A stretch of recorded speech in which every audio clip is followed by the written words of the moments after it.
3, 2, and Stan the Fan of PressBox, along with Ross Grimsley.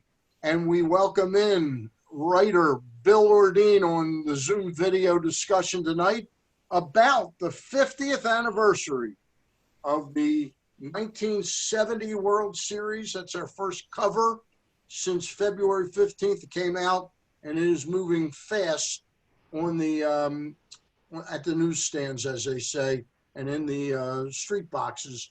50 years ago. 50 years ago. Unbelievable. How old were you, Ross, 50 years ago? I was 20, 50 20. years ago.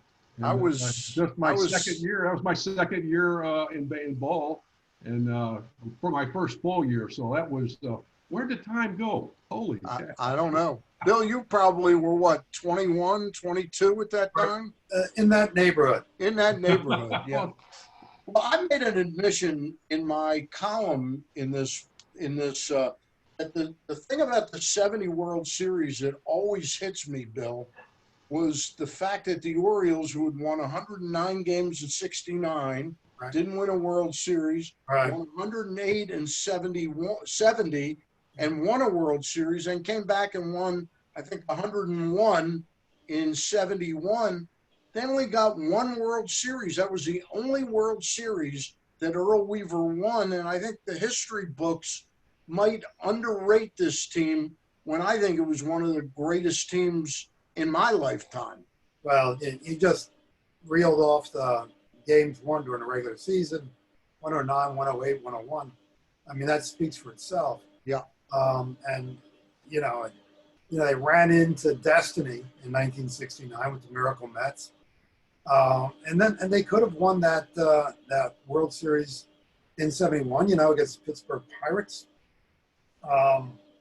So you're right that this team, had they won one of those other two World Series, would probably be recollected more in the pantheon of great teams. But it was just a great team. No, they were amazing. I mean, you look at, and that was the teams that even win now have great pitching, great starting pitching, and great defense. And the Orioles, had that. That was the benchmark of the organization, especially coming through. You had the Oriole way, supposedly, yeah. And the pitching. You had 3 game winners in 70. I think the next year you had 4. So I mean, the pitching was the thing, but the defense. I can't tell you how. Brooksy, Belanger, Paul Blair in center. He was a mistake chaser. I mean, he'd run it down. But the big thing is, I don't know, when I got traded over in 74, and Brooksy was there, obviously, at third base, Belanger, I would throw a pitch, and if you hit a spot, they would hit it hard, but somebody would be there to catch it. I mean, I'd throw a pitch like, you got it. Belanger's fielding it. He told me one day, he said, I can't get to everything. I know. But the defense was phenomenal, and you have to, if you watched them every day as being a player or reporter or a writer or something, and you saw these guys play every day, it was unbelievable. And then getting traded from Cincinnati to Baltimore, I mean, I couldn't wait to get there. I mean, I was a little upset at first, but knowing I was going to come over with Palmer, Cuellar, McNally, and then watching the guys in the American League, the pitchers, and the defense with Brooksy, Bobby Grich, Booger, Paul Blair in center field, Etchebarren, Elrod behind the plate. It was, just listen. Just keep your mouth shut and listen. I won 37 games before I came to the Orioles. Right. And I couldn't wait to get there to listen. And Mike Cuellar became really a mentor to me. Yeah. And that was really a big thing. But it was fantastic. I mean, to be able to play with the 2 winningest teams in the 70s, what an education that was. Bill, we'll get to Brooks Robinson in just a second, but right, if Brooks doesn't make all those fantastic plays, which continually snuffed out the Reds, yep, it looks like Frank hit 2 home runs, Boog hit 2 home runs, Elrod Hendricks had a big World Series. Yep. What did you find? Too, by the way. Yeah. What did you find out about this in jumping in to write this piece 50 years ago? Well, a couple of things, in bullet items. First of all, as Ross points out, this is a team that did not beat itself. And they won a lot of one-run games. Not only that, but they came from behind, I think, in 4 of these 5 games. 3 of them, they were behind like 3-zip, 4-zip, 3-zip. But because the pitching was solid, when you got through like innings 4, 5, and 6, the Oriole pitchers were able to hold up against the Cincinnati lineup the second, third time around. Cincinnati pitchers couldn't hold up against the Orioles the second and third time around. So that's another thing. And I guess a final note that didn't wind up in the story was Weaver's intensity.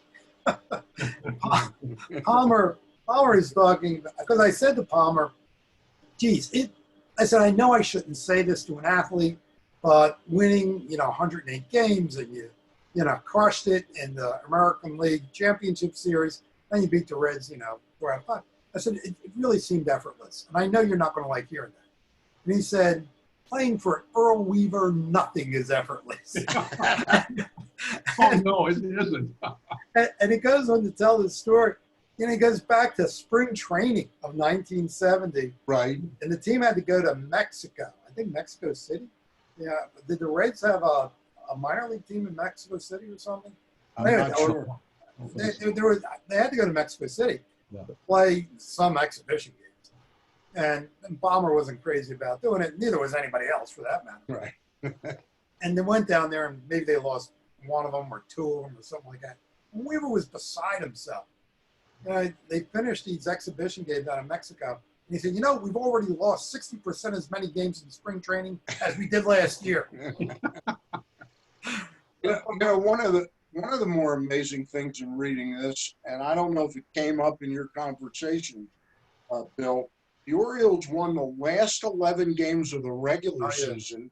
They then swept Minnesota 3-1. Yep. So when they go ahead in this series 3-0, they'd won 17 games in a row, and they end the season winning 18 of their last 19 games. I don't know if that's ever been done before. No, and I actually came within. I don't want to pin it on any one person. You never should be doing that. But Palmer came out of that game in the 8th inning with a 2-run lead. Game 4. Yeah, in game 4, and then I think it was Rickard, right? Rickard. No, it was Eddie Watt. Eddie Watt gave up. Please, I'm sorry. I apologize. That's Eddie all right. Watt gives up the. Rickard actually saved the game for Palmer. Let's get that straight. Earlier in the series, yeah. Early in the series, and Eddie Watt comes on and he gives up the 2-run homer to Lee May, or 3-run homer, whatever it was. I think it was a 3-run homer.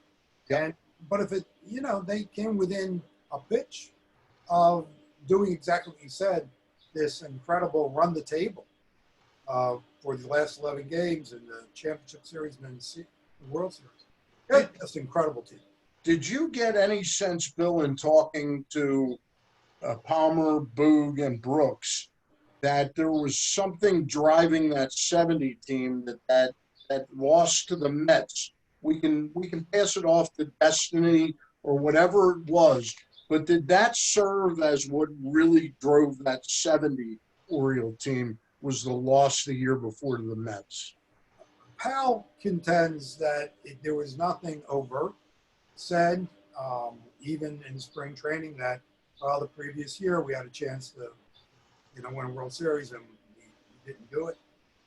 Powell said there was never anything said out loud. He said, but it was on people's minds, and they put the blinders on and just bored straight ahead through that season. So that's the answer from Boog. Ross? No, you get back to talking about Earl and what he does to a ball club. I mean, in fantasy camp for years. I've been doing a fantasy camp for 20-something years, 25 years, and we used to play the campers at the last day, and we played 3 innings or whatever, and they never scored, and they'd get close, and we never lost. I think we lost one time. He actually took a pitcher out and put me in for a save. I mean, that's just, it happened. And I forget who it was, but he wasn't happy at all. But he was intense even in the fantasy camps. And that's just, playing for Earl was really, I was fortunate to play with with Sparky, Dick Williams, and Earl. And Earl, by far, I mean, you had to be awful if he took you out, if he selected you out of spring training to make the team, and you had to play your way off the team. But he didn't have to say nothing, just look at you. And you knew, oh gosh, I don't want to upset him. I don't want to disappoint him. He's like your dad, basically. I don't want to disappoint him, but playing for him was really special. And, everybody knew what their job was. Hey, Bill, we came up, Mike Rosigliano, who does the cartoon for us, each issue of PressBox, sponsored by Diamond Comics. And this cartoon was the two of us pitched in on this. It shows the Hoover vacuum cleaner prior to 1970, before 1970, and then it's a picture of Brooks diving to make a play, and it says the 1970 model on. Brooks was probably too humble to really pat himself on the back when you talked to him, but did you get any sense from talking to Palmer and Boog just what kind of series Brooks had and how frustrating that was for this Reds club? Well, the Palmer, used the phrase, the Brooks show. Yeah. That, once he makes that play on Lee May, about midway through the game one, that the Brooks show is on. And, I went through a lot of old film clips to do the article, including interviews. And I think it was a Sparky said, he must be from heaven. He plays like an angel. Words to that effect. And Bench said, he made plays out there that I couldn't have imagined people would make. Right. And I tried to make the point in the article that it was really important. Now, the year is 1970. It is before the internet. It's before the ESPN. It's before we see highlights routinely on TV. And Brooks Robinson's the kind of guy, the kind of player who makes plays and contributes in ways that don't show up in the box score. And in the year 1970, all us fans, what we knew of players is what we saw in those little tiny type, hits, runs, RBIs, innings pitched, strikeouts, that kind of thing. That's how we were able to vicariously experience the game through the box scores. And so much what Brooks didn't show up in the box score. And here, all of a sudden, we have a nationally televised World Series. He's on a national stage like, you very rarely got back in that era. And he was able to put on display this really array of talent that he has as a player, including things like hitting behind the runner, which he did in that World Series and was remarked upon, during the telecast, that it just didn't show up in the box score. So I think that it was very gratifying for a guy like Robinson to be on a national stage and show what he really was, an all-time player. I remember Brooks in the 1964 All-Star game. He was poised to win and that was a big deal back then, to win the All-Star MVP. And then Dick Raditz, who was virtually unhittable for 90% of his career, it was suddenly he gave up a game-winning, I forget if it was a home run, to Johnny Callison. And Callison got the All-Star MVP. And this World Series, he had a good World Series in '66, but nothing like 1970 on the big stage. He even swung the bat fairly well. Yep. He drove in, I think 6 runs or so, hit 430. And Brooks, you got to see him, play every day. It's just amazing. I think, with in '74 with Palmer, McNally, Cuellar, and myself, with 3 left-handers, he would come in after the games when the left-handers pitched. It had black and blue marks all over him. So I think we knocked about probably 2 or 3 years off his career, with line shots that he played and hit his body and pick it up and throw guys out if he couldn't field it. Hey, Bill, I'm not sure if it came up in your discussion with the 3 Central folks that you spoke to, and we did make an effort to get Reds to talk, but we couldn't garner an interview with any of the Reds players. There was a controversial play in Game 1, if you may remember. It was in the bottom of the 6th inning. The Orioles had come back to tie the game, I believe, 3-3. Bernie Carbo was on third. Tommy Helms was on first. Ty Klein came up to pinch hit for Woody Woodward and hit a chopper in front of the mound that went up about 8 feet. And Elron Hendricks went out and got the ball with his hand and touched Carbo with his glove. And the umpire got turned around and got up and saw that Carbo was out of the baselines or something and called him out. And Hendricks shows him the ball. Right, shows him the ball. And this was way before we had replay, instant replay. Did anybody remark about that you spoke to, or did you in your research? I talked to Palmer about it because obviously it was right in front of him. Yeah. I mean, he had the front row seat. And, to go over that play again, it was, a perfect storm for poor Ken Burkhart, who was the home plate umpire. That's right. It was Ken Burkhart, yeah. And Klein, as you say, hits this chopper, and it's sort of toward the right field or the first base line of home plate. So Burkhart is trying to figure out fair or foul. I mean, that's his first job. Right. So he gets himself squarely on the third base line so he can figure out whether or not, Hendricks is going to catch this ball in fair or foul territory. Now he's in Carbo's way. and Palmer is screaming at Hendricks, "Here he comes!" Where's that? And Hendricks knocks down Burkhart and goes and makes the reach for Carbo. Carbo misses the plate. He slides to the dugout side of home plate, misses the plate entirely. Hendricks tags him with a glove with no ball. So far, nobody's touched the plate. No one's been tagged out. And Burkhart goes, "You're out." And, Sparky comes flying out of the dugout. By the way, Sparky Anderson was only 36 years old. Yeah. That was his rookie season. Yep. As the manager of the Reds. So Sparky comes out of there like a shot, and, he's screaming at Burkhart. And, Burkhart is making up whatever story Burkhart's making up.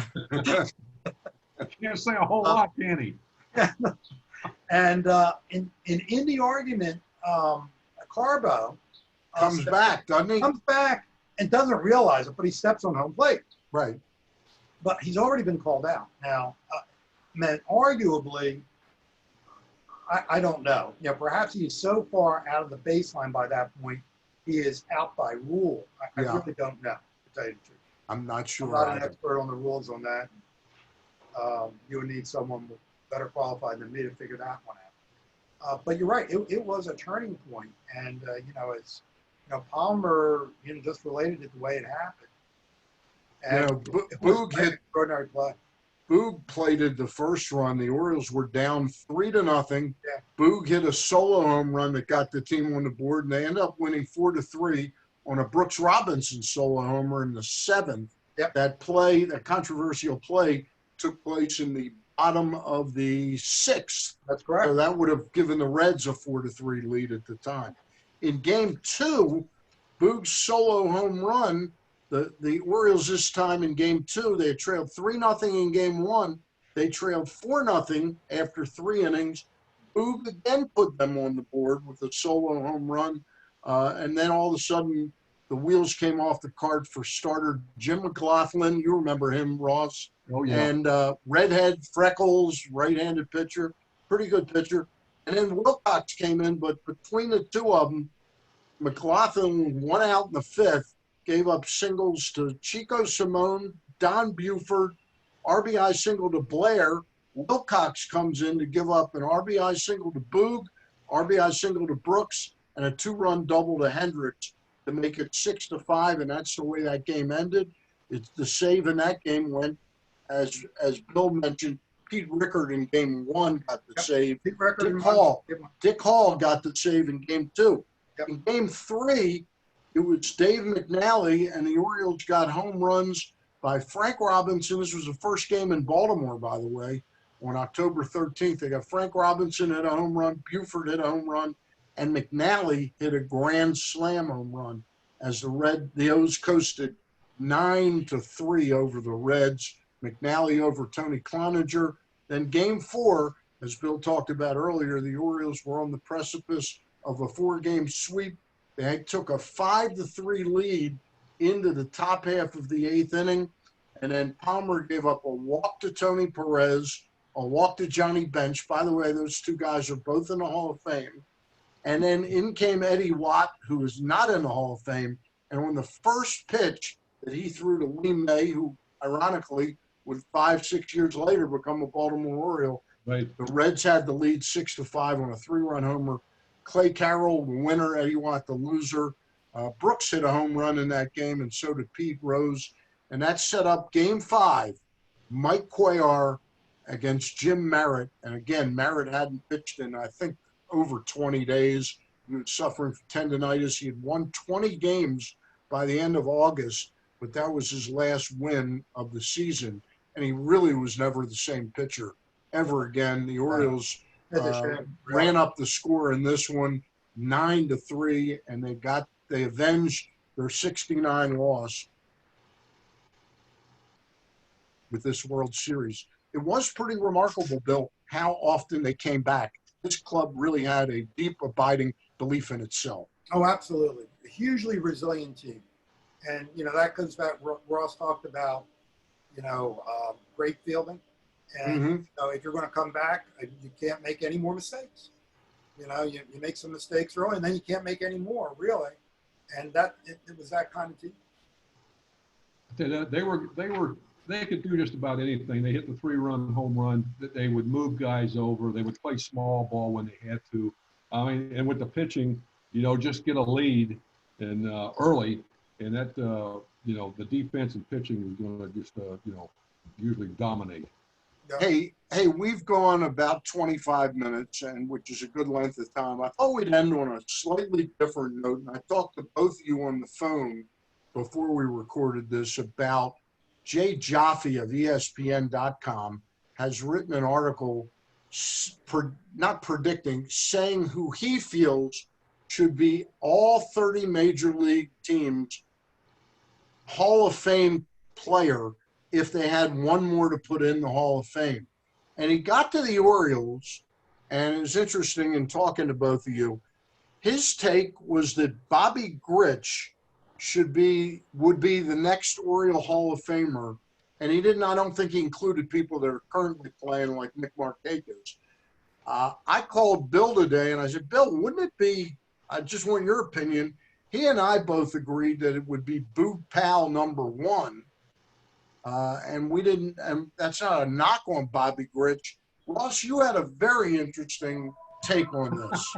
Well, I'm kind of partial, to left-handers, but Mike Cuellar, for his time in Baltimore, he won 20 games 4 times. He had some outstanding seasons, and he's somebody you could possibly look at. I know he had 180 wins or so. 185 and 130, but get a load of the Orioles record, Ross right. And Bill. 143 and 88 in his 6 or 7 years with the Orioles. Wow. Remarkable. Wow. Yeah, I looked at Powell and I was wondering, if in fact my calibration was correct. And, look, Boog's numbers on average, obviously, are below the average Hall of Fame player. Yes, they are. Not a whole lot behind. I guess the name comes up a lot. Ralph Kiner,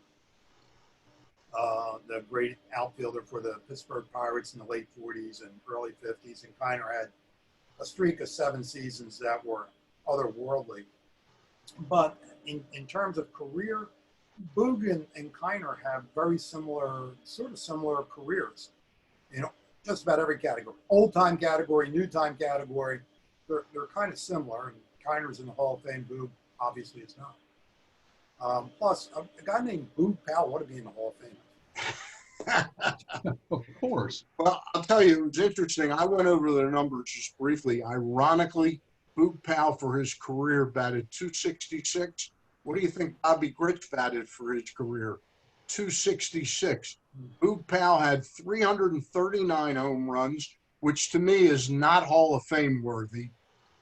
Bobby Grich had 224 home runs, 864 RBIs. Boog had 300 and 20 RBIs more than Bobby Grich.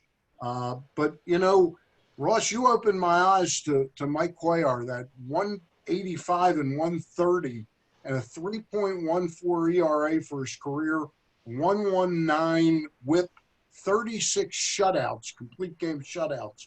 He was awfully good. He did, and he pitched pretty well in the postseason as well. Yeah. So that's something to look at. But you know, I don't know if he has enough wins, you know, to get there. But he's somebody that, you know, and I look at, I just watch guys as we played against them, as I saw them, and playing against them, you get a different opinion of guys. And you know, Thurman Munson's somebody that I could get out sometimes, and other times I couldn't. He's somebody that you talk about being in the Hall of Fame. So I mean, it's and you see him play every day, just like watching Brooksy play, watch Belanger play every day. I mean, these guys are you know, and that the World Series of '70, a chance to show, you know, people saw, but we got to see it every day, and that's just something that's fantastic. That 143-88 with the Orioles, by the way, included Bill, a 4-14 last season with the Orioles. I know you're pretty good with numbers. 143-88. What's the winning percentage there? Oh boy, I need the calculator. Yeah, okay, you need a calculator, but it's a damn good one, and I'll bet you that it starts to look very similar to Sandy Koufax's great 6-year run with the Dodgers. I'll bet it's not that far off. So he gets charged with the first 4 or 5 years of his career where he was a fringe guy until Bamberger got a hold of him, I'm guessing. You know, it really is a remarkable run Cuellar had with you. I know this guy that wasn't overpowering, that had try to chart him. I had to chart him because I pitched behind him. Yeah. Right. It was the curveball and screwball were just, I'm going, what was that? And then after a while you can figure it out, but it was really tough. I mean, he was playing catch with him. I mean, he had strong hands, he had long fingers, and you would play catch with him, and you would reach for the ball. You had to reach out like this before the ball got there. He had such speed. He was just amazing. And he, like I said, he was such a mentor to me. A great guy. I loved him dearly. Ross's point, I think, is well taken in support of Cuellar in terms of appreciation, whether that's Hall of Fame appreciation or otherwise. I mean, style points should count. I mean, a guy with a screwball like that, what he could do to batters, you would watch, you know, major league batters look utterly foolish trying to hit Mike Cuellar. You know, Powell would say, you know, there were times he'd have to turn his back on home plate because he was laughing out loud. Oh, yeah. You know? So, and that's very entertaining for the fans. I mean, to see a pitcher be able to do that to major league batters, it's part of the fun of the game. His run there with the Orioles. Now. I mean, Right. he was a guy, and I'll never forget Willie Horton, big, strong guy. You guys remember him. Sure. He would throw 3 fastballs down the heart of the plate, belt high. Willie was waiting for a breaking ball, waiting for a screw ball, and he'd get a 82-mile-an-hour fastball down the middle that I could hit. Right. And he would take it. He wouldn't swing. Right. Just waiting. Then the next pitch, he says he's got to come. I mean, it was come. such to watch those guys pitch. I mean, you don't see that now. You don't see pitching. You don't see changing speeds. You just see a power game now, and thus you see more injuries. But now guys are. You know, back then it was pitching, and it was beautiful to watch. Hey guys, it's been a real joy to talk to you again. The story is out on your newsstands now. It's the new PressBox. 50 years ago, Brooks Robinson, World Series MVP. The Orioles almost sweep the Reds. It's been a pleasure to talk to Bill Ordine and to Ross Grimsley. I want to remind you that Monday through Friday from 10 to 12 every day, the Glenn Clark radio show is on the air, and it has been every single day during this pandemic. And these guys have done a great job. I hope you'll tune in, PressBoxOnline.com/radio, or watch it on Facebook Live by going to Facebook.com/PressBoxSports. Been a pleasure. Ross, I'll talk to you soon. All right. Bill, nice to see you, buddy. Bill, always a pleasure. Take care, Stan.